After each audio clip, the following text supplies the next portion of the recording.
crazy how light these things are. I've worn a lot of old school pads in my time. In these, a featherweight is super comfortable. Legend begins where heroes end. Why are you still wearing those old clunky shin pads when you could be wearing these? I used to struggle with shin guards sliding all game. These are a game changer. Put them on, you don't even notice them. They're comfortable, keep you going until finish. It shows how fast you move on the pitch because it's stuck to the shin bone and does not slip and slide all around your shin. No distractions, no readjusting, just focus on the match.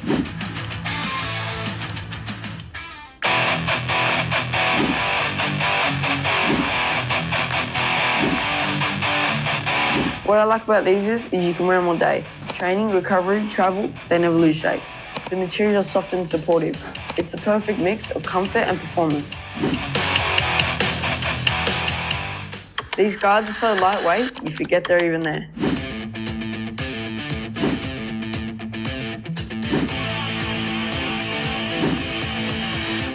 These guards are so lightweight, you forget they're even there, but they still give solid protection. It's like full freedom to play a game without that clunky feeling. Training, recovery, travel, they never lose shape.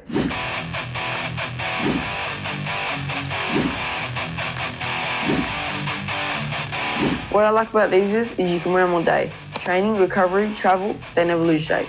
The material is soft and supportive. It's the perfect mix of comfort and performance.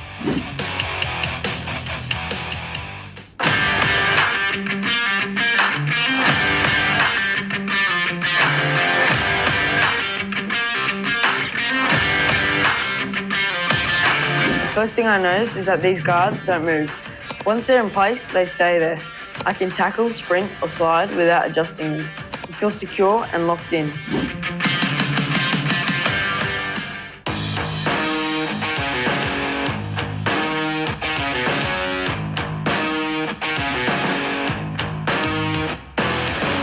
My first impressions of the GOATS guards, honestly, super light and super clean. Straight away, you can tell they're built to move with you. No bulk, just sleek protection that actually feels pro. These guards don't move.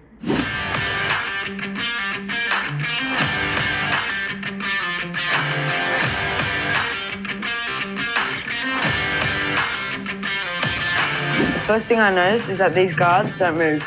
Once they're in place, they stay there. I can tackle, sprint, or slide without adjusting them. You feel secure and locked in. No bulk, just sleek protection that actually feels pro.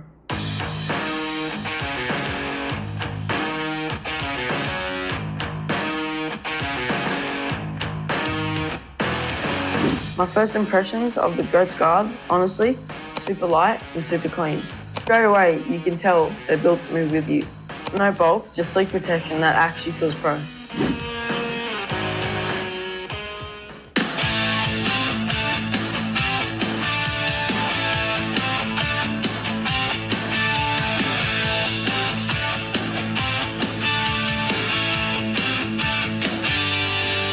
These grips actually help you push off. It's like every bit of power goes straight to the ground. No slip, no wasted energy. You feel sharper, quicker, and more connected. It's a proper level up.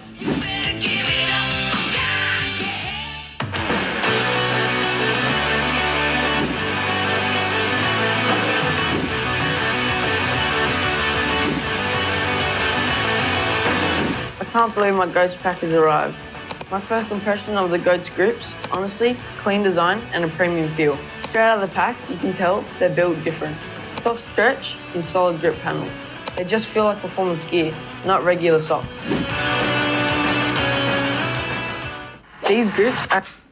Hi everyone, happy Saturday if you are in Australia, New Zealand. Happy Friday evening if you are in Europe or across in the USA and Canada.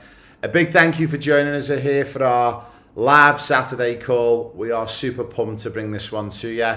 Again, as ever, if you're streaming this live on YouTube, make sure you subscribe to our YouTube channel. The reason why is, one, we need your support, and two, if you are a subscriber, you are going to be able to comment and ask questions. Now, I'm going to be covering a topic for the next 30 minutes, and then I'm going to open it up for Q&A. So we're going to give you guys an opportunity to ask questions.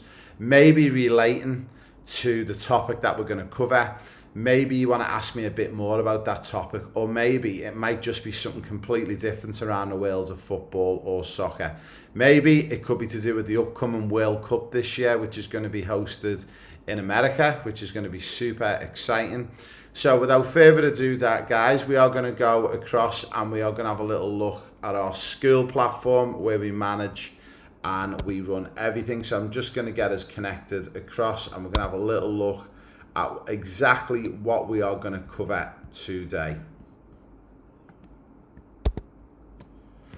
So hopefully you guys are seeing my screen okay here and you're having a little look. So firstly, again, a big thank you to everyone who's kicking on, logging all of the activities on the platform. A big thank you for that.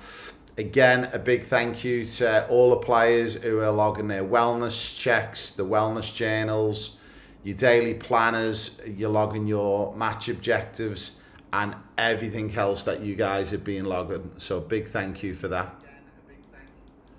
Now, what we're going to be having a little look at today, and this is going to be a great one to have a little look at, and I'm going to just pull up, we did put it in the comments a little bit earlier on, but we're going to cover off this today and we're going to go into a little bit more detail. Now, today's live call, I'm going to do a lot of whiteboarding with this and we're going to help you with this, but we want to walk through why Talent ID and the Football IQ test is so important. Now, who is this for? Well, this is for players, whether you're an aspiring player and you want to just maybe get a little bit better. Maybe you're an aspiring player who one day wants to maybe go and play semi-pro, maybe go to places like the USA and do a D1 college. Maybe you want to play professional in Europe or the UK, or maybe you want to play pro soccer in Australia, New Zealand, the USA, wherever you live in the world. So one of the main topics that is very well not understood, and one area that I think it's super important that we cover off, is all around Talent ID and what we call our football or soccer IQ test and why it is important. So hopefully guys, you're going to love this one. As ever, drop the questions into YouTube for me, and as the questions are coming in, I will flick in between to see if there is any questions relevant to what we're speaking about. And again, I'm looking for you guys to ask me questions for the end of the call as well, so we've got enough content to keep talking through as we work through. So what I will do is I will bring up my trusty whiteboard on here and we'll have a little look, and I'm going to walk you through certain parts of this presentation. Now, just as I connect and we get connected to the screen, fantastic. It's split into 8 to 10 sections. So section 1, and we're going to talk a little bit about the 1,000 things wrong with trial systems. Now, what I want you to do is to help me with this, especially on the live.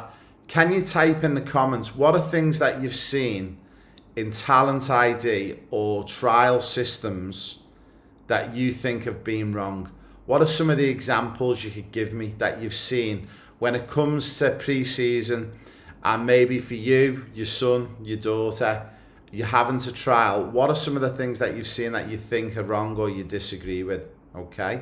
Now, one of the big things that I can definitely contest to, and for anyone who's watching this for the first time and don't know me, my name's Raymond Wood. I'm not only one of the highest qualified football or soccer coaches on the planet, with over 26 different quals.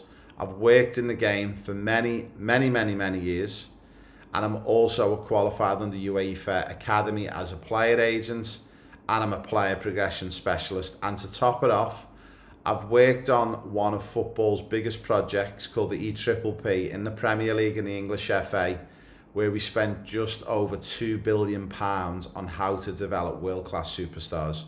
So this is where my knowledge comes from. Do I claim to know everything? No. But I do claim to know 99% more than most after my 25 years of working in the sport and working in the industry. So when we look at Talent ID, okay, for me, the first thing is it's very subjective. And again, if you've got a different opinion on this, you can put it in for me. Now, what I mean, it's very subjective, and also it's very opinion, okay, based. And the problem with opinions, it's a good thing, but do we really want opinions when we have got our sons or daughters, or you as a player, your maybe football or soccer careers on the line, okay? When people look at you as a player, it tends to be what we call a short-term snapshot, which is wrong for me. And a lot of clubs and selectors, they base it on what we call select now.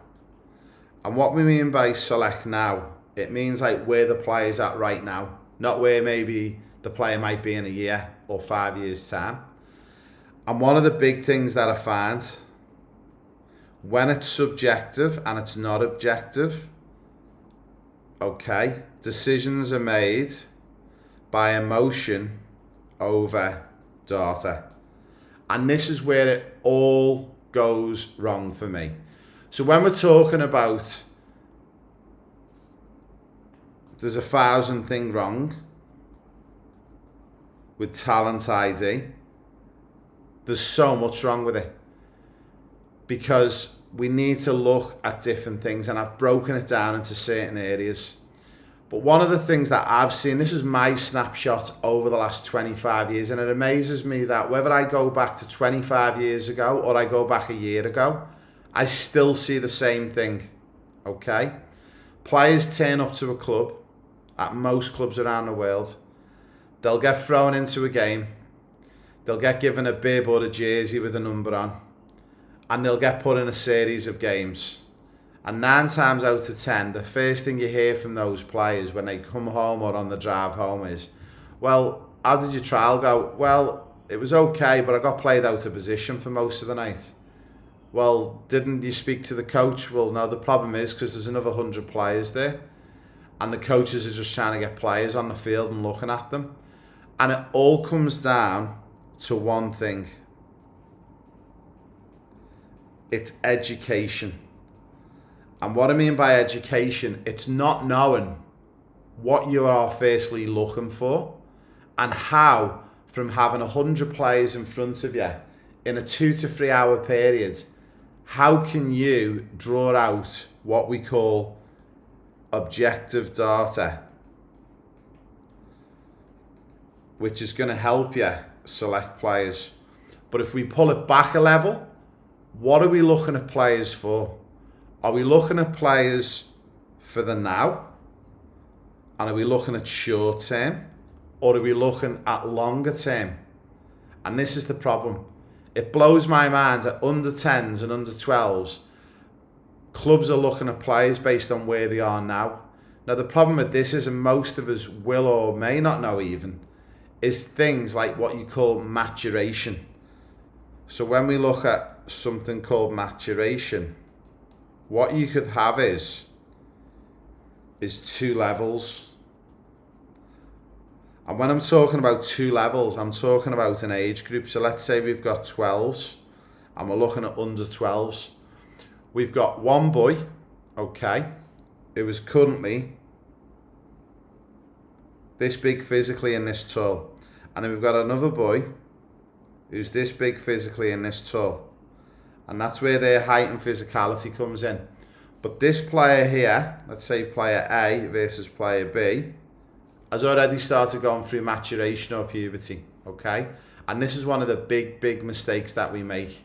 When we're a technical director or a coach, it's because clubs don't know how to grade properly, objectively, and what they're actually looking for. And this is why it all goes wrong. Now, one of the things we're going to move on to, and I'm going to clear this screen, is the second part of this, is we normally look at players aged 8 to 16s for trials, boys and girls around the globe. Okay? Firstly is, why that age bracket? That's the first question I'd be asking. And why aren't we looking at long term, why aren't we looking from ages of 3 years to 23 years and looking at a 20-year journey of a player? And again, it all comes down to one thing. It's the lack of education and knowing how to do it. Now, why not a long-term commitment?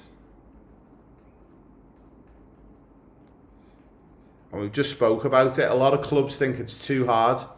It's too much to cover. But it all comes down to they just don't know how to do it. And one of the main reasons is clubs go for the easy option. And the easy option is quick wins. And what does a quick win mean?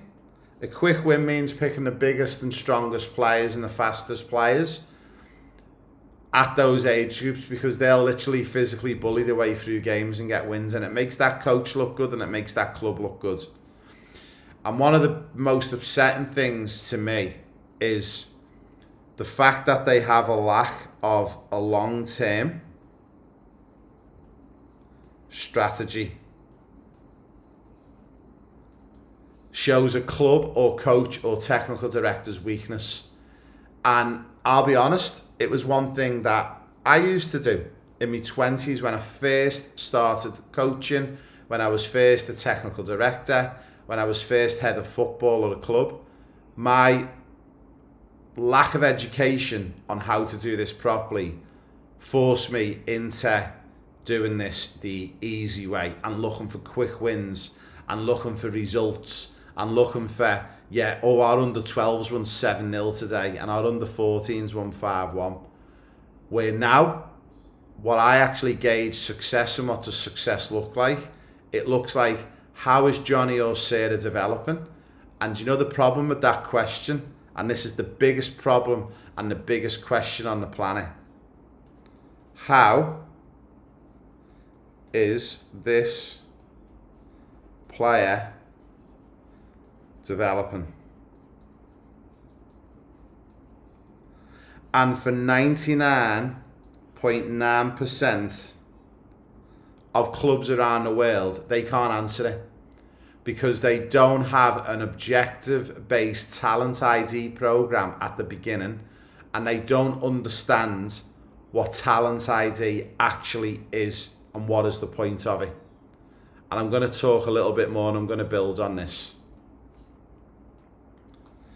So, if we think of something called the IQ test, okay, most of us all know what the IQ test is. And there's this myth that goes around when we talk about education and the IQ test. People think the IQ test was designed to see how smart or intelligent you are. Okay? And it wasn't designed for that. The IQ test was to see where your strengths lie. I'm just going to put a big S for strengths. And where your weaknesses lie. And I'll put a big W for weaknesses. Okay? And the IQ test was designed to identify strengths, identify weaknesses. Once you identify strengths, you know you need to keep working on them. That's a given. You can't just stop doing it. But the big thing is, if we identify, as an example, 2 to 3 areas of weakness, what can we turn weakness into? We can turn them weaknesses into strength. Now, when I worked on the EPPP project with the English FA and the Premier League, and at the time I was working for a team called Leicester City, we thought, how could we come up with a way to build an ID protocol? When we look for talent, we're looking for talent for this particular reason. We are looking for talent to see, if we imagine this as a graph, okay? And let's say we've got player A is here, and this is year 1, and this is year 2, and this is year 3, and this is year 4, and this is year 5. And then we've got the levels of being a football or soccer player. And we know at year one, this particular player is there because objectively, we've grabbed technical, physical, tactical and social objective data from them. Now we know by the time this player, let's say this player is 10 years of age there, by the time they get to 15 years, we know if their journey has gone a little bit like this because we're marking it with objective data, we know that they're heading in the right direction, okay? The problem is clubs, 99.9% of clubs don't even know at the first touch point when they hold a trial, they don't know how to grade a player objectively, and this is the problem. So it all stems from the foundation. And when you build a pyramid, and when the Egyptians built pyramids, they didn't try and build this block first, okay? They wanted to build this block first, then this block next, and this block next, and then this block there. And how did they know that? They had a strategy objectively on what they needed to build it from the bottom up. And this is one of the things that I learned working on one of football's biggest projects. Now, we're going to have a little look at what happens if clubs committed to a player for 3 to 5 years. And this is what we discovered would happen, okay? You would get loyalty from the families and players. You would get no or less politics because no one can throw at you as a club, well, we don't do ID properly, and every year my son or daughter's got to try out. Where if you're at a club that's committed to your son and daughter for 3 to 5 years, you know that they're going to be given a chance over that 3 to 5 year period to develop properly, and you're going to get some better data. There's a culture, and it's always funny. The clubs that have got the best cultures have got the best structures in place. Why? Because every single parent, most parents and players will get behind that club. And guess what? You get more wins long term. And this is what we discovered, okay? So what we decided to do in the Premier League was, when we done the EPPP, it had to be all about development over selection. And when we talk about selection, we were talking about the now. And that is the wrong thing to look at. We need to be focused on development. So guys, if you're following along with me on this one and you're on the live and you understanding me, give me a thumbs up, give me a comment what you think so far. Now, one of the big things that we discovered as well, and there's never been a truer saying, fail to prepare, prepare to fail. If you don't prepare, you've got no roadmap or pathway for anyone to follow, okay? You've got no measurable progression. So you can't actually chart or speak to a mum or dad and say, this is how their little Johnny or Sarah's travelling. It makes you look silly. You've got no structure on a development model. And this is one of the worst things, having no structure. And this is most common in these countries.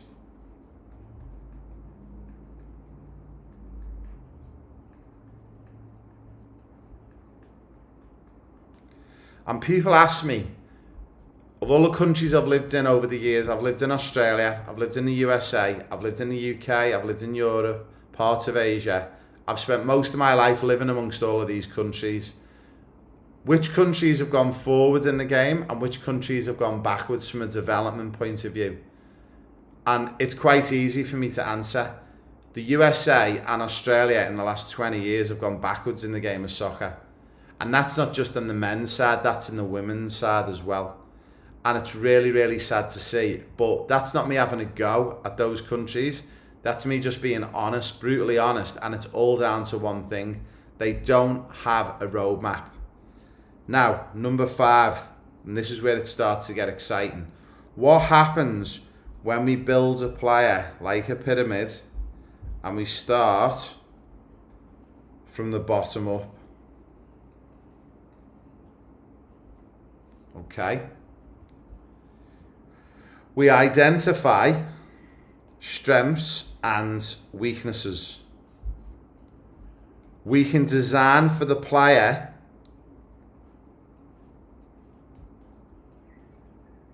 individually and what we call a personalized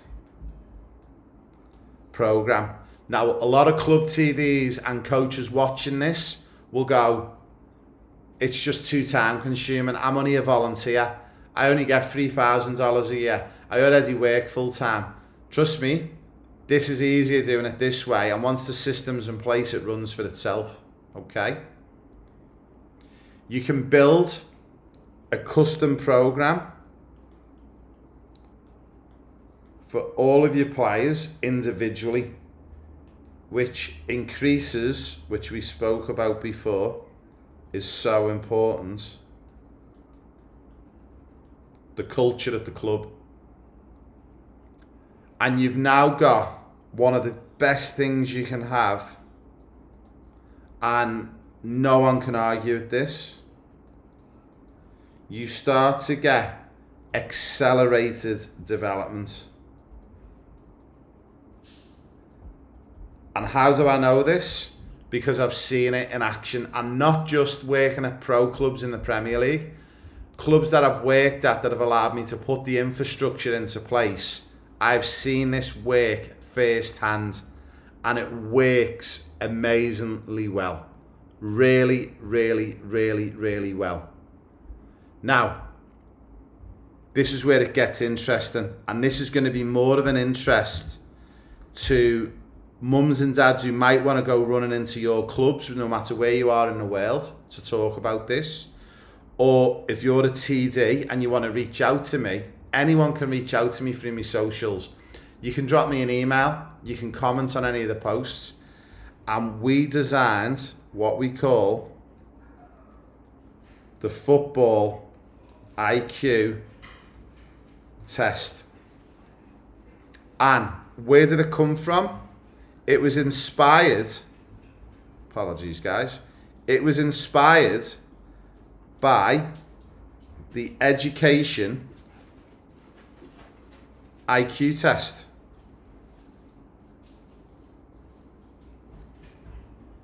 It was designed to identify weaknesses and not label talent. Because this is one of the biggest mistakes you can make, is to label talent. Because I've never seen a talented 11-year-old. I've never seen a talented 16-year-old. I've seen an 11-year-old who was ahead of his or her peers from a developmental point of view, but I'm yet to see a talented 11-year-old. Okay? Also, with the football IQ test, what we built in, and this was the game changer, was an objective assessment. And in this objective assessment, I can tell you, okay, where your son or daughter or where you sit based on your age. And the biggest thing I can tell you, which should be the thing that every mum and dad or player is looking for, is I can tell you what your weaknesses are and how to turn them into strengths. Okay? Number 7. Objective data versus subjective data. And this is where it gets even more interesting. okay? Being told as a player or a mum and dad, your son and daughter is not good enough. This one doesn't just upset me, it riles my blood. When a club will say to a player that you're not good enough or you haven't been selected, then you would then say, okay, well, why? And then the club comes back and goes, you're just not what we're looking for, or you're not good enough.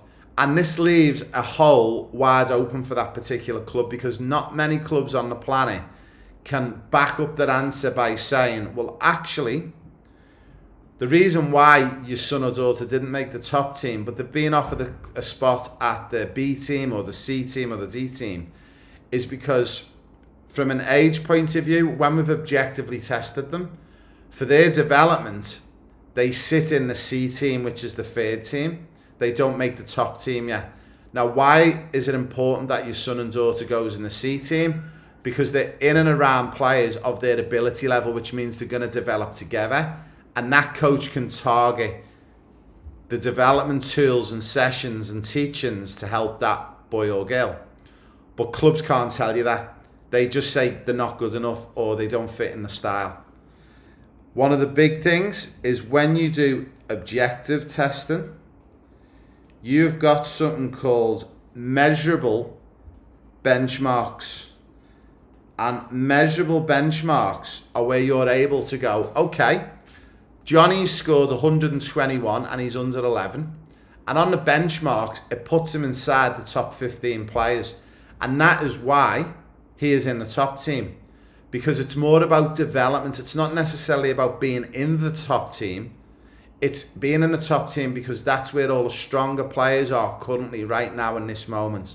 And that's where your son and daughter is going to develop. But clubs leave themselves wide open. Also, by doing it this way, it makes clubs transparent with standards.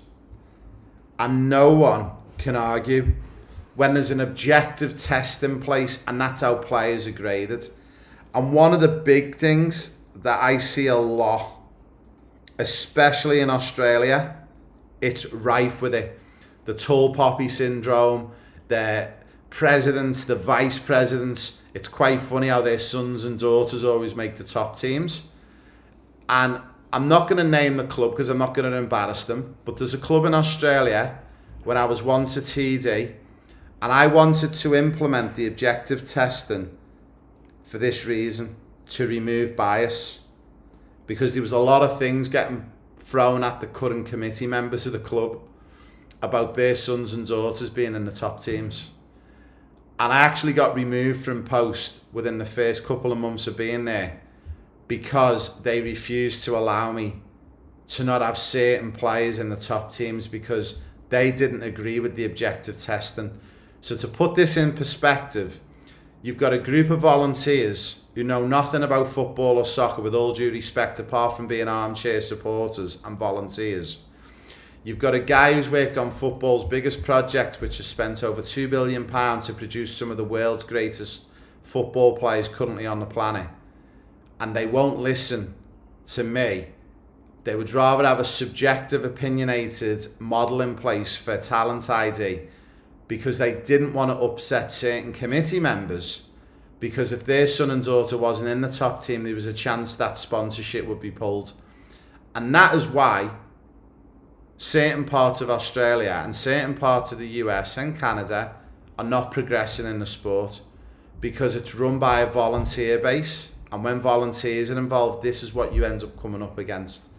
And it should be all about one person in this. And the person it should be all about, it should be, if this is the planet and this is the universe and this is the player right there,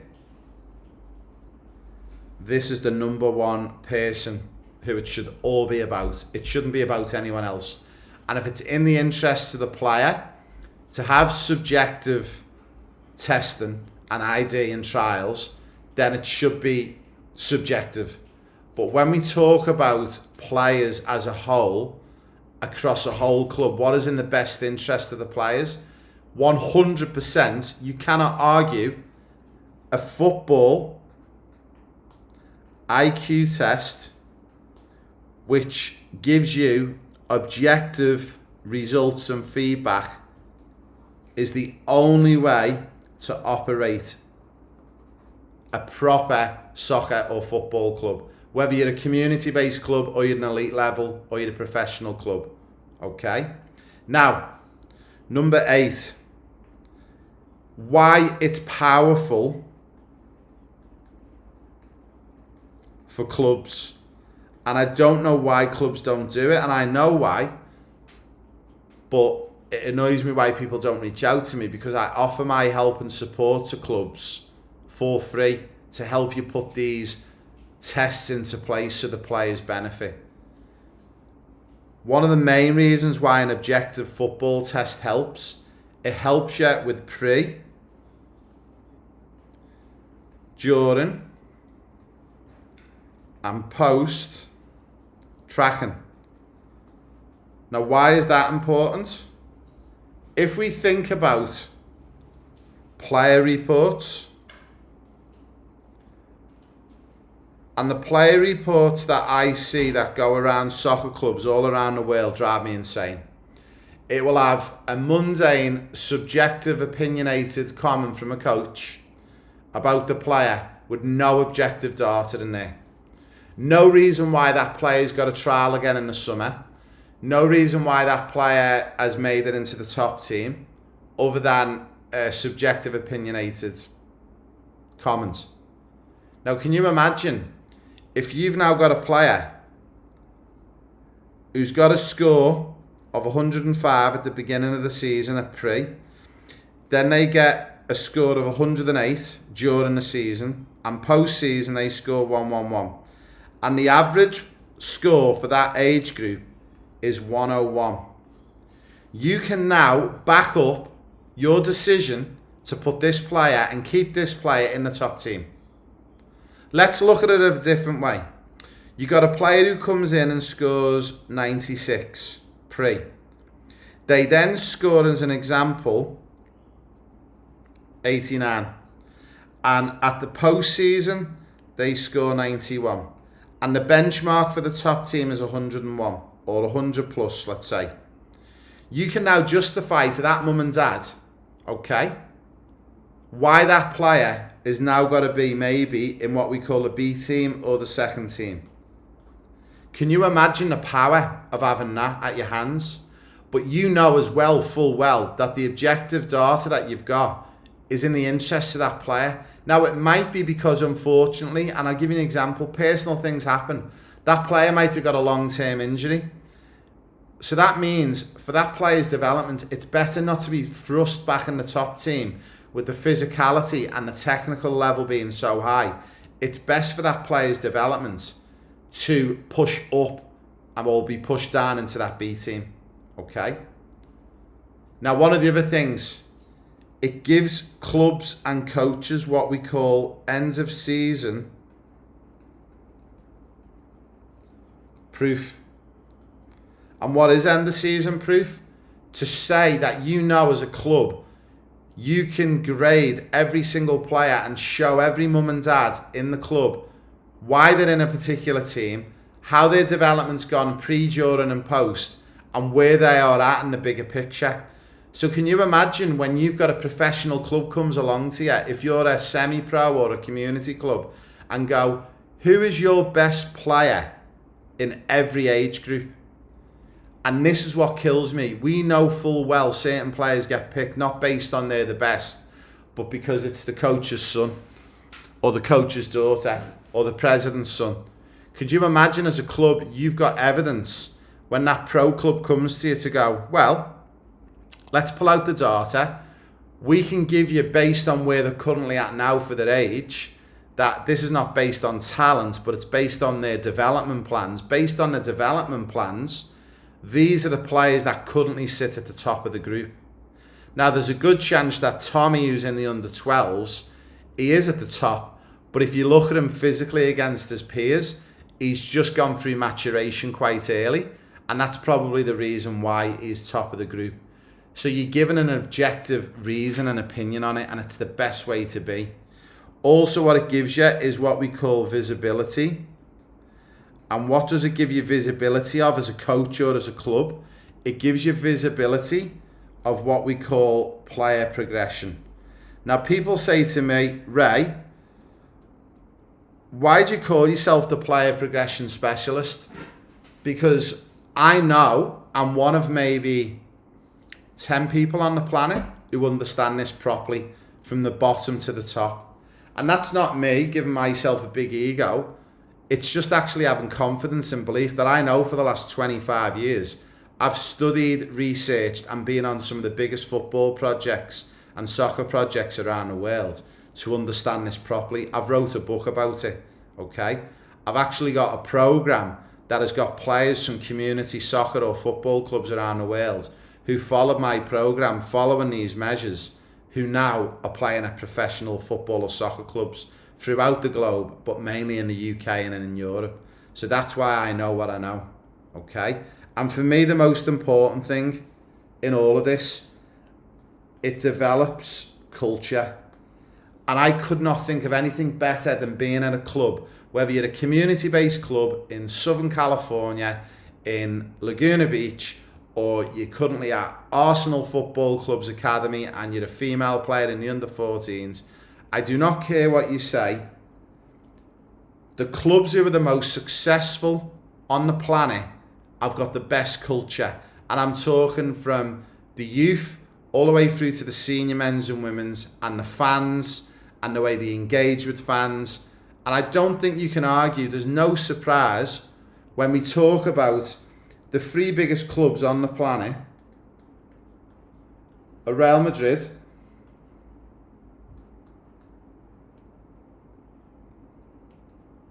AC Milan. I'm going to give you 4.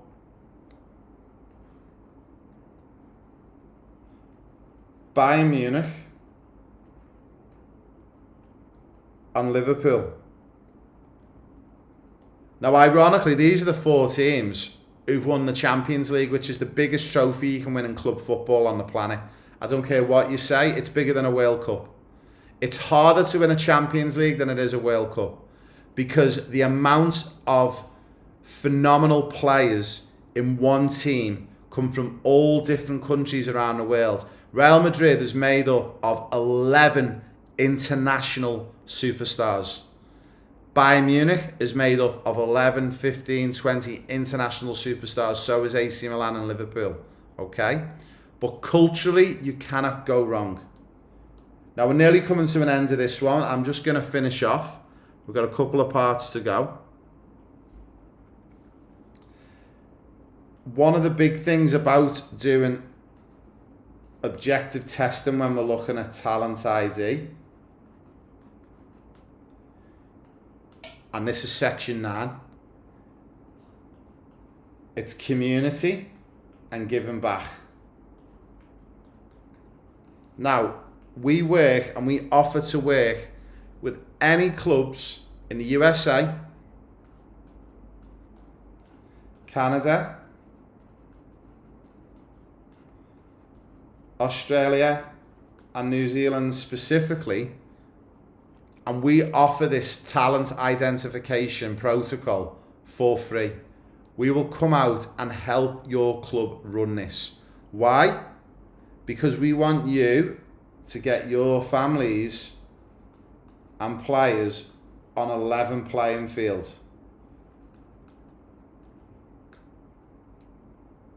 We want you to build on a development first mindset. And the beauty about doing it this way, it makes it accessible for all players.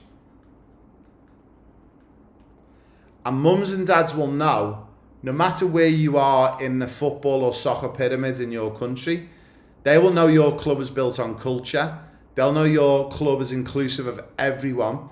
And everyone gets an opportunity at least once a year in pre-season to trial, to get objectively tested, and to fit in where they need to fit for their development. And not one mum or dad will argue with you. Do you know why? They can't argue with you because it's objective data.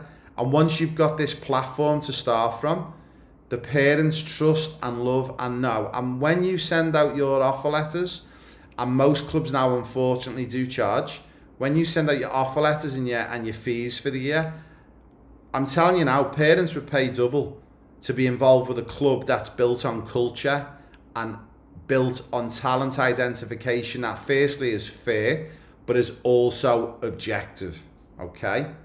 Now, finally, most of you will know, because most of you are on the programme, okay? The professional player pathway, the Soccer Pathway Pro that I run, okay, it always starts at the baseline.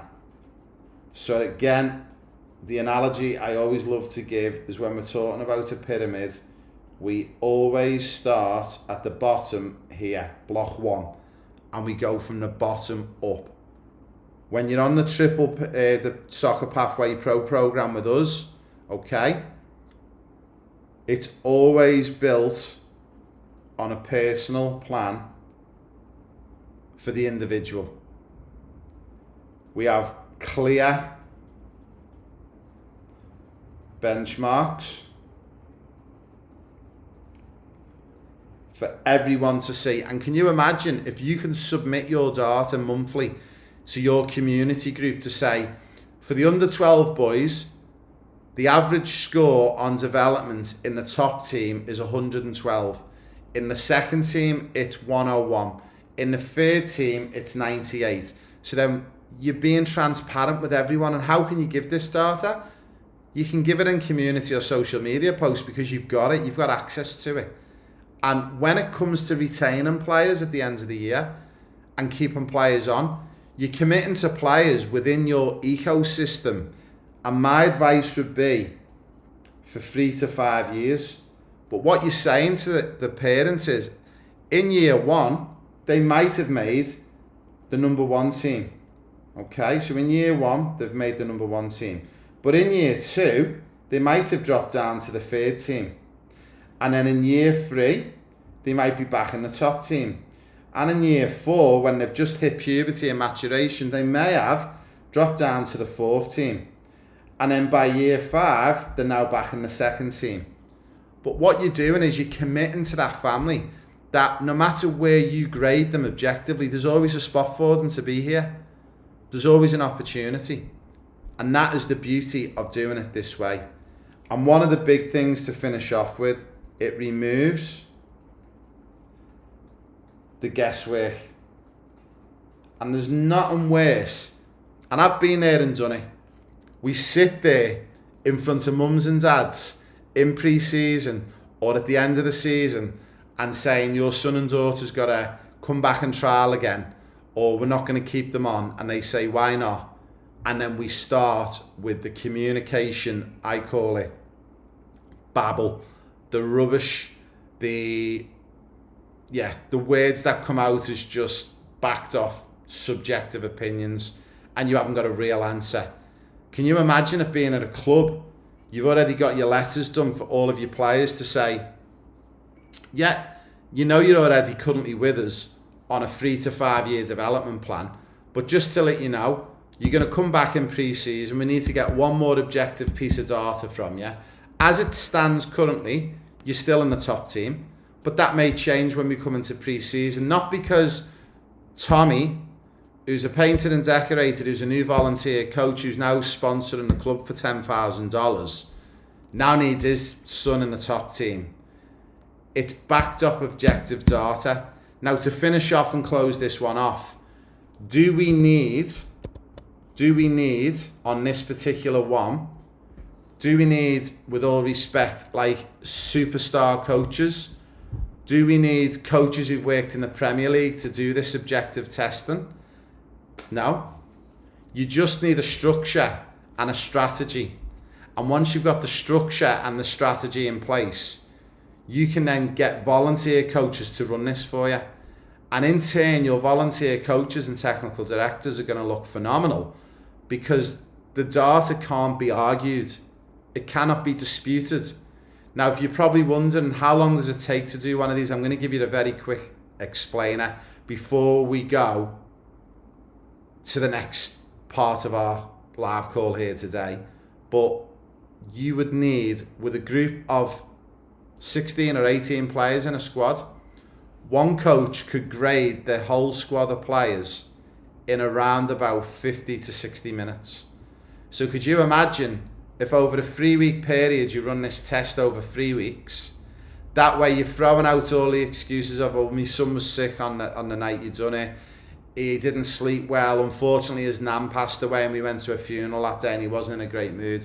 So what you could do is for 4 weeks, you could run this for 4 weeks, give it to the coaches, they run it for 4 weeks, you get 4 test scores, and then you equal out an average score on that player. So if they've scored 100, then they get 100 again, then they get 90, and then 90, well, the average is going to be 95, okay?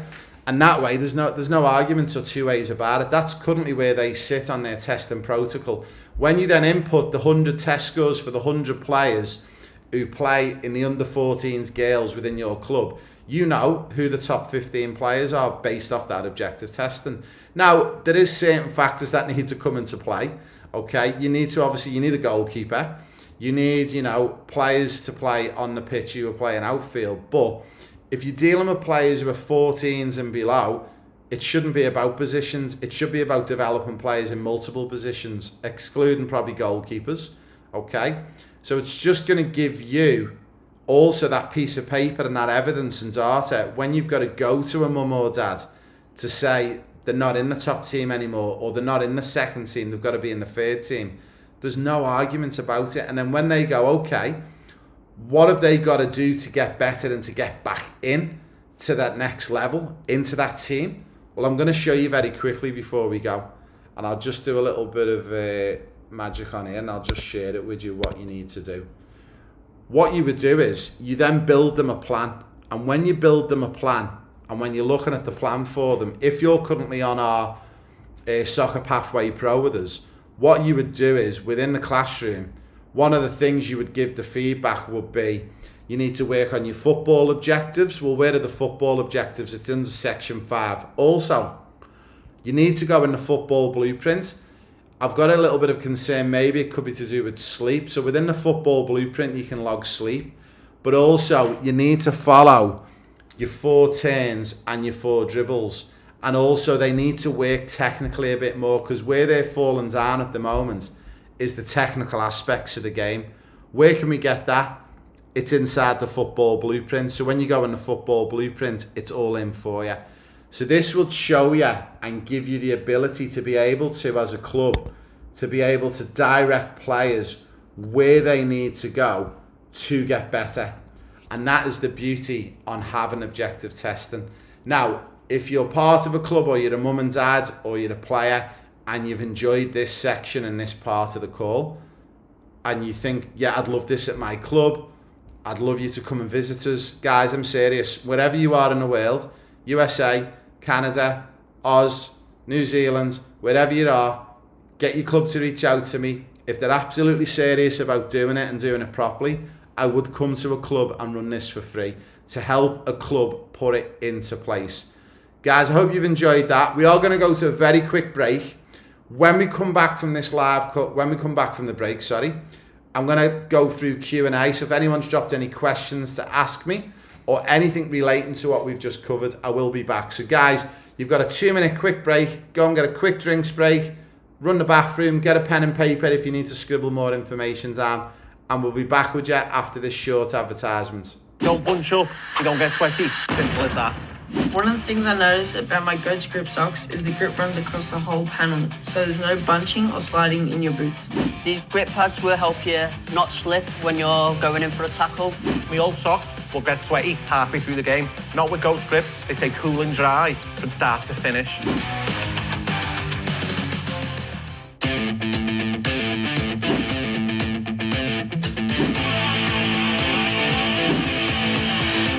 These guards are so lightweight, you forget they're even there, but they still give solid protection.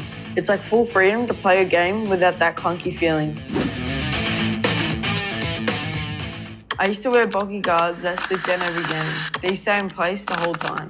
These shin pads are stretchy, durable, definitely not be ripping anytime soon. Switch the goat sleeves now. You don't slip, you don't slide. Nice and snug, nice and tight. It's crazy how light these things are. I've worn a lot of old school pads in my time, and these are featherweight and super comfortable. Legend begins where heroes end. Everyone, welcome back. So hopefully you enjoyed that one. It was one that I've wanted to cover for quite a while for you, and I think it's important as well because we know there's a lot of amazing players on our programme, but even at your clubs, no matter where you are around the world, you probably experience this subjective, opinionated sort of procedure that goes on. Now, for a lot of players who are on our programme, who are watching this on the live call or on a recording, 95% of my players are in the top teams because you've been with me for a while, you're working through the programme, so just through consistency and hard work, you're fortunate to be in that position where you're in the top teams, okay? But this is something that I don't want to be just pushed by club coaches watching this or TDs watching it. It's actually parents who are watching it and players who are watching it and saying, look, our online coach, Ray, who's a player progression specialist, he done this topic at the weekend, and here's the YouTube link. Have a look at it. I think it would be super useful for the club. Now, a lot of clubs will then hopefully have a look at it and watch it back and go, this is something that we are super, super interested in. Why wouldn't you want this at your club? Why wouldn't you want this at your federation, at your state level federation? Because it just removes all the politics. And I know there's a lot of clubs who are set in their ways and they won't do it. They won't go down this route because unfortunately it affects the sponsors of the club, the volunteers who've got the kids in the top teams. I know that happens and it's still happening and it'll still happen in 50 years' time. But for me, they'll be the clubs who won't go on and promote the game properly and professionally, and they will not promote the game of football or soccer because it should all be about one thing. It should be, if it's in the interest of the players, then we do it. If it's not in the interest of the players as a broad spectrum, then we shouldn't do it. Is it in the interest of all the players of a club? If a sponsor comes in, sponsors the club, becomes a volunteer, and their son or daughter's in the top team? No. Is it in the interest of the club for someone to come in and sponsor a club, have a bit of clout at a club, and say we need to bring in something like objective testing because we need to protect ourselves to make sure that we're doing the right thing for the boys and girls of this soccer or football club? That is where it needs to be, and that's where it needs to be at. So guys, we all need to be fighting a good fight. We all need to be challenging our clubs no matter where we are around the world. Whether you're a community-based club, whether you're an elite level club or you're a pro club, we should be challenging for these type of processes and strategies and foundations to be put into place. Now, I'm going to have a quick look just to see if there is any questions, and so far, I don't think we got any questions in here. A big hello to everyone who's joined me today as well. Thank you for joining us. How can players get brand deals through you or through contacts you know? So I think the question that you're aiming at with this one with brand deals, I think you mean like sponsorship and stuff. I think like it's really important to focus again more on development than getting sponsorship deals. If we're thinking about long-term goals, and let's say we just focus on our development as a player, the long-term win will be, if you make it as a professional player, one of the long-term wins will be you will have a hefty sponsorship deal and an agent who will look after you with that. In regards to trying to get players brand deals who are 15 or 17, who, with all respect, are still playing MLS Next in the USA, or you're playing NPL in Australia, I wouldn't be too bothered on focusing on brand deals at that age and where you are. I would really more be honed in on development and how can I be the best player possibly. And when you focus on the long-term vision and the long-term goal, then what you're going to start to see is you will start to see that all of the other stuff are going to come and the long-term wins will start to happen for you. So hopefully that helps with that one. We don't have any other questions in there, and we are just clicking up exactly to the 1 hour mark. So a big thank you again for joining us. Hopefully you enjoyed us on this live Q&A. Again, as ever, we're going to be back tomorrow, Sunday, Australia time, Saturday, USA Europe time with our live podcast for 3 hours. And then we're back with our next live coaching call, Tuesday night, 6:30 p.m. Brisbane time. It'll be 8:30 a.m. UK time, and it's early hours in the USA time. I look forward to seeing you all. One of the big ones, and I'm just seeing in the question, are there going to be some goalkeeper specific training sessions in the dugout? The answer is yes. We are currently working on that, and they are about to drop in the next 7 to 10 days. Thanks, guys. Have a great weekend wherever you are, and I look forward to seeing you all very soon. And I'm going to leave you with this short ad break. You don't bunch up, you don't get sweaty. Simple as that. One of the things I noticed about my Goats Grip socks is the grip runs across the whole panel, so there's no bunching or sliding in your boots. These grip pads will help you not slip when you're going in for a tackle. My old socks will get sweaty halfway through the game. Not with Goats Grips.